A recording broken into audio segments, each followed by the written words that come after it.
அந்த மாங்கொட்டை இருக்கு இல்லைங்களா, இது ஒரு முக்கியமான ஒரு கான்செப்ட். இது அந்த மாங்கொட்டை என்பது உங்களுடைய எண்ணம், உங்களுடைய தேவை, உங்களுடைய வேண்டுதல், உங்களுடைய இலக்கு, உங்களுடைய லட்சியம். நீங்க எங்க போகணும்னு நினைக்கிறீங்களோ அந்த இடம், அதுதான் மாங்கொட்டை.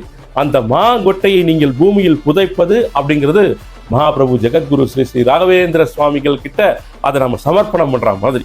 அதாவது என்ன சமர்ப்பணம்னா, சரணாகதி பக்தி கொண்டு அவர் முன்னால் அதை நாம் சமர்ப்பணம் செய்கிறோம், அதை புதைத்து வைக்கிறோம். அதற்குண்டான கால அவகாசம் நாம் கொடுப்பது என்பது நம்பிக்கை. நிச்சயமாக இந்த கொட்டையானது வளர்ந்து பலன் கொடுக்கும் அப்படின்ட்டு பரிபூர்ண நம்பிக்கையோடு அந்த இடத்தில் காத்திருக்க வேண்டும்.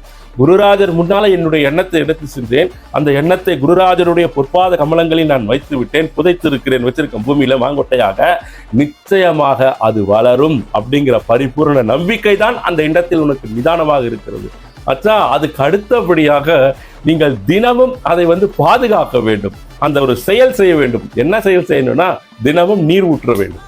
அது தினம் தினம் நீர் ஊற்றும் பொழுது அதற்குண்டான அந்த பக்தின்ற நீர், அந்த பக்தின்ற நீர் நம்ம அவற்றை கேட்கறது செயல்பாடு அப்படிங்கிற நீர், அதுல செயல்பாடும் பக்தியும் இணைந்து நாம் நீராக ஊற்றும் பொழுது அது என்னாகுன்னு கேட்டீங்கன்னா, அதற்குண்டான வேலைகள் உள்ளே நடைபெற்று ஒரு நாள் உங்களுக்கு அந்த செடி முளைத்து அது மரமாக வளர்ந்து அந்த காய்களையும் கனிகளையும் நிச்சயம் கொடுக்கும்.